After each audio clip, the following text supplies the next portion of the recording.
Habitar Bogotá siendo una mujer afrodescendiente tiene retos, ya que nuestras vidas están cargadas de memoria, de historia y de luchas. Para eso, hoy estamos con Laura Valois, que nos va a acompañar en esta conversación de futuro bastante importante sobre género y mujeres.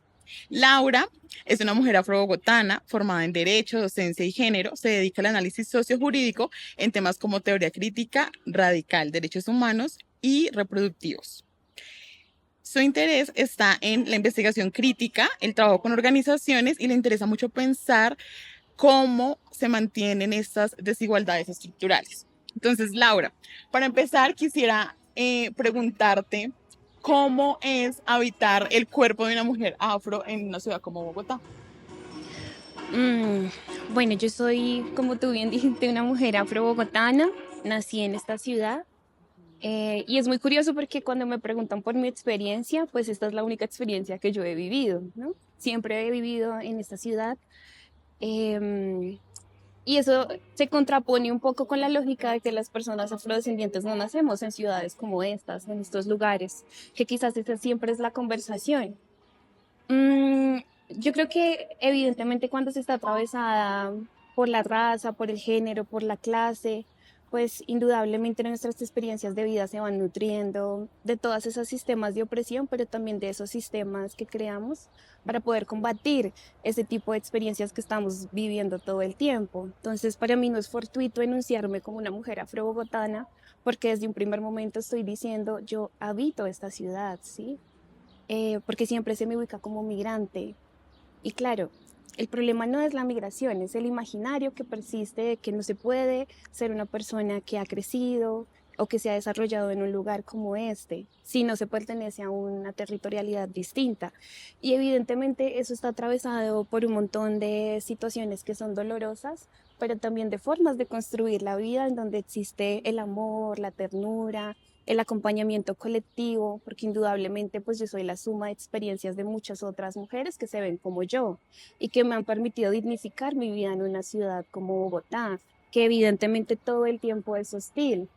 Y quizás eso se contrapone mucho con la lógica de que se cree que las personas afrodescendientes que quizás nacemos en ciudades y no en la ruralidad no tenemos vidas adversas, ¿no? Como que todo se nos es dado.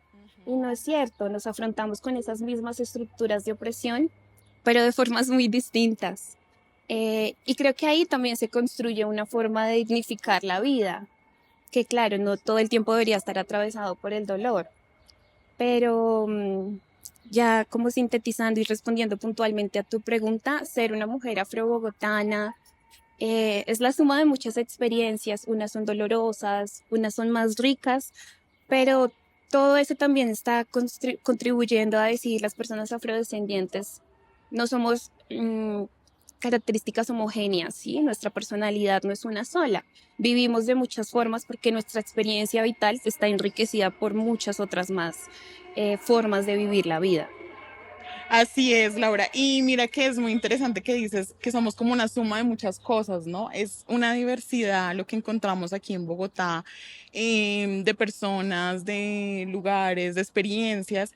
Y precisamente te quiero preguntar cómo también está ahí ese reto de construirse una identidad en una ciudad donde tal vez no nos vemos reflejados o representados, ¿no? En tu caso, ¿cómo fue esa construcción de identificarte y decir, bueno, yo soy una mujer afro-bogotana?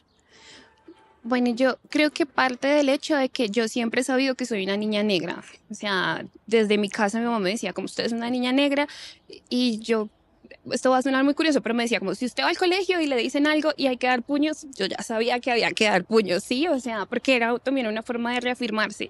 Y no digo que sea lo correcto, porque el colegio, la formación no deberían ser etapas dolorosas, pero muchas veces terminan siendo. Y por eso las formas de reafirmación que encontramos todo el tiempo es enunciarnos. Sí, soy una niña negra que habita Bogotá. Y después, claro, con el pasar del tiempo eso se va reconstruyendo y es, soy una niña afrobogotana porque pertenezco a este lugar. Mi familia materna es de Santander y mi familia paterna es del Chocó. Y como siempre se me pregunta, a pesar de que yo tengo este acento, ¿no? Que es muy irrisorio, o sea, tú me escuchas hablar y tú no me ubicas en otro lugar. O sea, tú sabes que yo nací en Bogotá, o por lo menos en la región andina. Y la gente me dice, no, pero usted ¿de dónde es? Y yo soy bogotana. ¿Y de dónde es su familia? Y mi familia es santandereana. Yo siempre juego con esos lugares en donde nos dicen que no pertenecemos o que no estamos, porque sí estamos. Mm, sí estamos y sí construimos de muchas formas. Por ejemplo, mi mamá hace muchos años tiene una pescadería y yo le decía, mami, tú convertiste lo que sabías en economía y le estás aportando a esta ciudad. Y eres una sujeta de valor como el gran economista o la gran empresaria o como el gran productor, porque con eso hiciste de la economía familiar y lograste que tu hija transitara a educación superior. Por eso para mí el reafirmarme o el construir esa identidad como mujer afro-bogotana ha sido también construir o narrar, enunciar la historia de las mujeres que me han antecedido, que son mis tías, que son mi madre, que son mis primas, que por cosas de la vida todas confluimos en esta ciudad y le aportamos todo el tiempo, con lo que sabemos, con lo que hacemos, con lo que producimos, con cómo nos abrazamos, porque aquí también construimos familia, construimos ternura. Entonces, para mí es poder decir, Bogotá tiene muchas formas de ver el mundo y una de esas formas es la afrodescendencia, porque Ujú. estamos en todas partes. Así es, Laura. Y ahorita nombrabas algo muy importante y es esa familia extensa o extendida también que formamos. ¿Cómo es o cómo encuentras en esta ciudad esos referentes o esas personas que tú dices, esa es mi familia y por lo tanto yo también pertenezco aquí? ¿Cómo ves tú Bueno, esa parte? yo siento que para mí todo ese ha sido un proceso de construcción, porque cuando yo era pequeña yo pensaba que las únicas personas que se veían como yo en esta ciudad eran mi familia. Luego me di cuenta que era que salíamos muy poco. Y entonces por eso yo solo veía, porque iba a la casa de mis tíos, iba a la casa de no sé qué, y pues claro. Y en el colegio pues yo era como la única niña afrodescendiente, entonces no tenía mucha forma de ubicar a más personas. Pero luego cuando fui creciendo me di cuenta que habían muchos barrios habitados por unas colonias gigantescas de personas que venían de ciudades como, o de municipios, como Guapi, como Cali. mm, Tumaco, que está en Nariño, toda el Caribe también, que es afrodescendiente. Y yo decía, wow, o sea, como para mí era muy curioso encontrar que las cosas que yo comía en mi casa también se comían en esas casas, ¿no? Después fue muy curioso para mí entender que muchas de esas mujeres eran profesoras, que no se dedicaban solo a la cocina, que eso es un lugar. Evidentemente la trata transatlántica terminó y la esclavización, pero las personas afrodescendientes siguen estando dedicadas a actividades de servicio, porque es el único rol en el que se nos ubica. Entonces, cuando yo veía a estas personas en unos lugares distintos, yo decía, wow, somos muchos y estamos también aquí, y somos muchos y muchas. Y luego el construir, para mí, estuvo, sobre todo en la educación superior, muy arraigado en iniciar con la lectura y empezarme a preocupar por dónde puedo encontrar a mujeres que se ven como yo y están escribiendo cosas que me atraviesan. Hay dos libros que para mí son esenciales y se los recomiendo a todo el mundo, que son El color del espejo de Natalia Santiesteban, que narra experiencias de vida de mujeres afrodescendientes en la ciudad de Bogotá, unas por desplazamiento o condición de migración y otras nacidas aquí, y siento que fue el primer libro que le hablaba una experiencia como la mía. O sea, por primera vez alguien decía que era ser una mujer afrodescendiente estando en Bogotá. Y después, El poder de lo invisible de Paula Moreno, que yo también lo recomiendo todo el tiempo, particularmente porque me estaba hablando a mí. Y ese es el poder de narrarnos, que por primera vez tú estás leyendo algo que te identifica, que no te ubica solo en un lugar preestablecido, sino que te permite soñar, soñarte siendo lo que tú quieras ser, ¿no? Si quiero ser ministra o quiero ser enfermera o quiero ser cocinera, bueno, claro, el estatus de chef para los hombres y cocinera para las mujeres, ¿no? Pero yo quiero ser una gran chef y lo puedo hacer porque tengo el conocimiento, pero además ahora tengo esa validación de que sí es posible. Y yo creo que poder reafirmarme a través de las personas que fui conociendo en el camino y que sigo conociendo, pero también a través de la literatura me ha permitido soñar qué Laura Carolina quiero ser más allá de lo que se me ha impuesto que debo ser. Así es, Laura. Y qué poderoso eso que dices, porque precisamente en estos referentes es donde encontramos también que podemos romper esa narrativa, ¿no? Eso que lo que tú dices, lo que se supone que deberíamos ser, lo que ya está escrito o establecido para nosotras como mujeres, es como decir, no, yo quiero ser algo más porque hay otras que también lo están haciendo, ¿no? Entonces, en este caminar, me gustaría preguntarte cómo has visto o cómo has vivido que se manifiesta ese racismo y a la vez ese sexismo, ¿no? Que también está esta discusión ahí como de, en temas de género, de, bueno, la opresión o sufrimos por ser mujeres, pero ¿qué tenemos, digamos, las mujeres negras por decir frente a esto, ¿no? De cómo hemos vivido estas experiencias en la ciudad. Yo creo que la experiencia de ser mujer o de poseer un cuerpo feminizado casi siempre está atravesado por vulnerabilidad, ¿no? O sea, que tú tengas que cuidar cómo te vas a vestir porque si sales a la calle te van a decir algo. O sea, que yo ya tenga que ocupar mi mente pensando en que tengo que vestirme de cierta forma porque si no puedo ser violentada, ya nos está diciendo algo, ¿no? Pero eso tiene unas particularidades cuando se es una mujer negra o afrodescendiente, raizal o palenquera, y es la hipersexualización que recae sobre nuestros cuerpos. Eso, acompañado de los imaginarios racistas y los estereotipos que nos ubican en ciertos lugares, pero también de las narrativas que se han construido que hace que el general de la población piense que eso es cierto.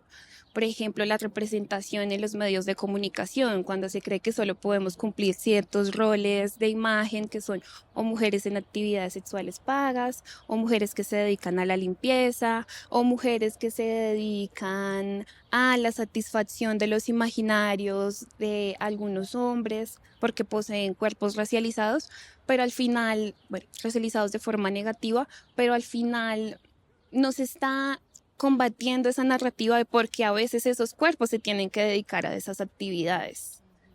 Mm, entonces yo creo que em, el racismo juega un papel determinante en la vida de las personas afrodescendientes, no porque queramos, sino porque se nos impone. Y por eso todo el tiempo estamos generando mecanismos de afrontamiento para poder subsistir, ¿no? Yo creo que en algún momento ojalá podamos crear vidas que nos dignifiquen y no tengamos solo que resistir, sino poder vivir. Y eso también tiene unas particularidades cuando se es mujer y se cuenta con mucha más vulnerabilidad, como el no poseer ingresos estables, como el quizás ser una madre cabeza de familia, porque evidentemente pues ya tienes que enfrentarte a muchas otras estructuras que todo el tiempo te están obligando, pero que te dicen no puedes. O que la narrativa es que ustedes tal cosa, es que ustedes no sé qué. No, nosotros no. Nosotros aún no tenemos condiciones de vida que nos permitan dignificarnos todo el tiempo. Tenemos que estarnos reafirmando.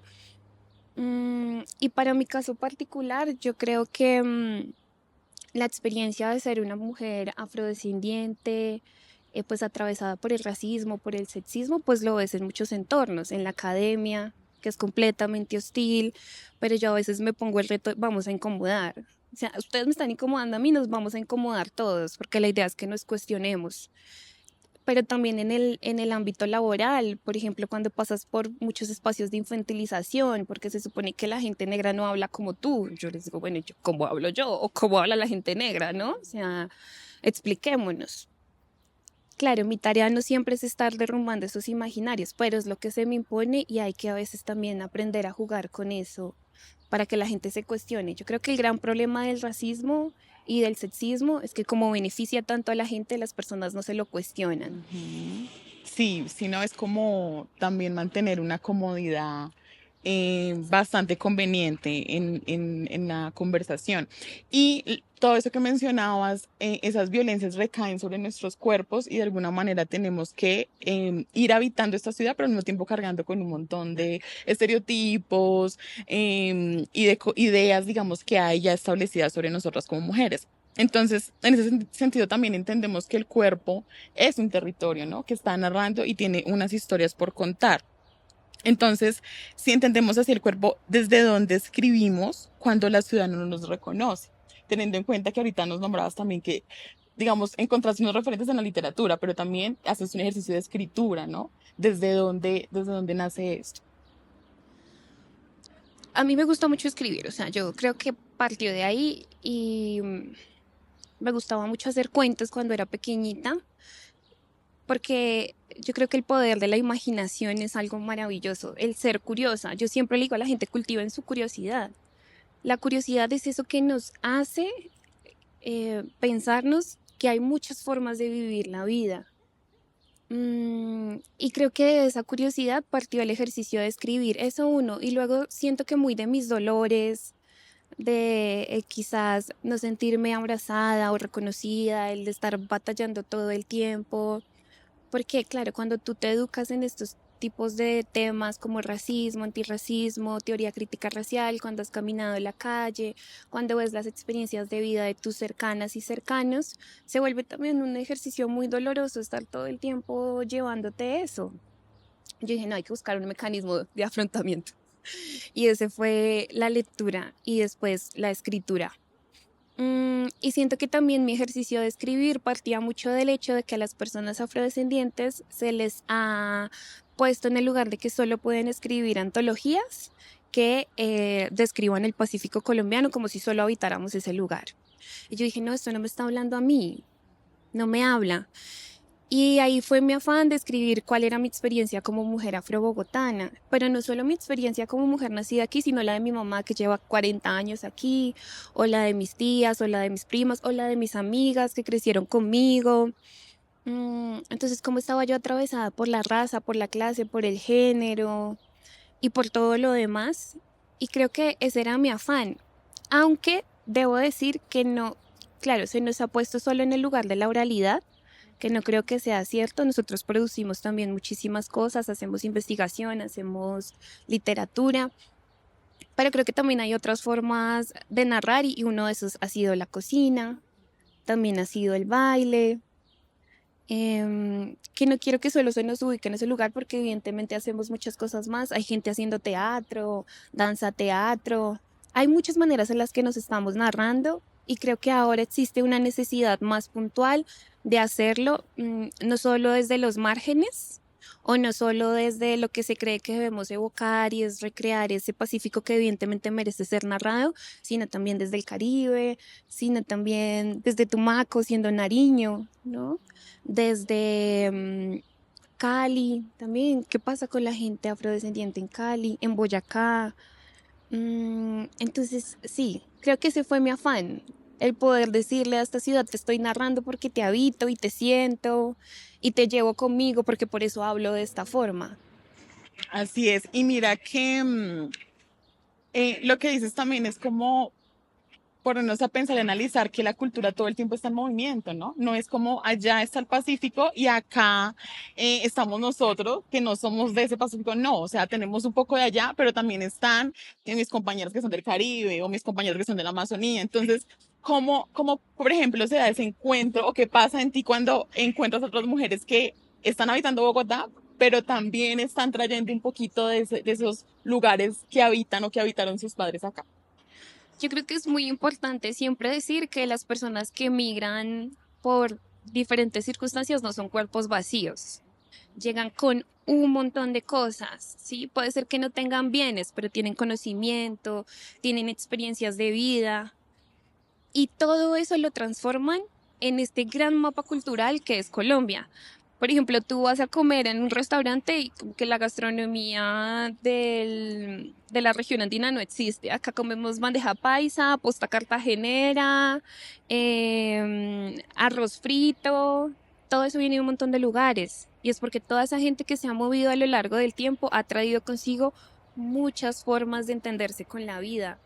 Y a mí me produce mucha alegría cuando tú inicias a entender estas cosas, que ese relato hegemónico no existe, que al final esta ciudad está construida de muchas personas, solo con cuestionarnos quiénes fueron las personas que construyeron grandes edificaciones como la Plaza de Bolívar. Evidentemente fue gente negra o africana en condición de esclavización, o sea, estábamos aquí desde hace mucho tiempo. Y no toda esa gente migró al Pacífico, porque no toda tuvo la oportunidad, o no toda migró al Caribe, estamos aquí.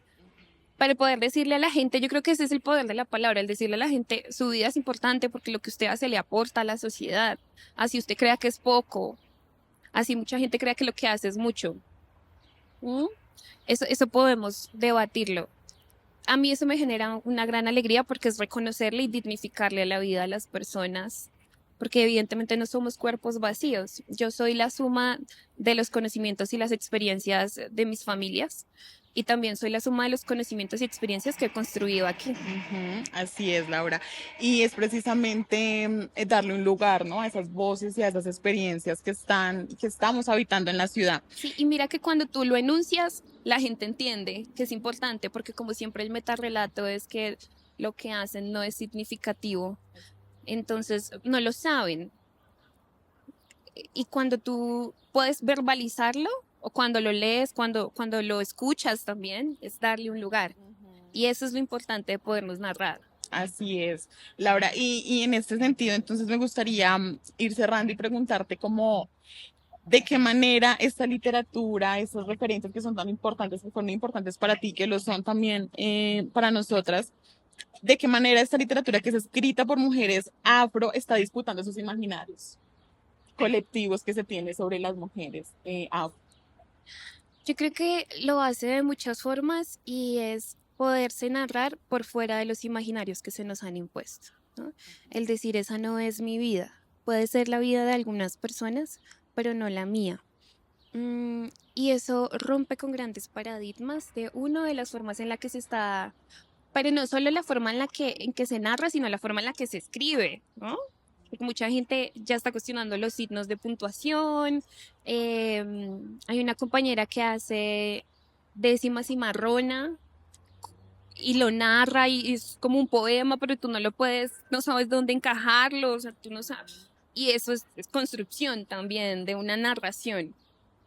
Yo creo que se está disputando desde muchos lugares. Uno, porque está rompiendo imaginarios. Dos, porque nos está dando la capacidad de soñar. Tres, porque somos nosotras contando nuestras historias. Nadie nos está diciendo cómo somos. Yo me estoy narrando. Yo también tengo esa capacidad de agencia. Y cuatro, porque creo que está dejando un precedente bonito y es que las niñas, niños, las infancias, las juventudes se piensen que también pueden hacer o ejercer ese ejercicio y es completamente válido y también es hermoso y también es valioso y también merece ser dignificado. Así es, Laura. Y qué bonito es poder pensarnos, imaginarnos el futuro, ¿no? Desde las infancias y desde las nuevas experiencias que ellos van a tener, que seguramente no van a ser las mismas que ya hemos vivido. Entonces, ¿cómo crees también que ha sido esa, esa manera de poder acompañarnos, esas estrategias de cuidado, de resistencia entre mujeres?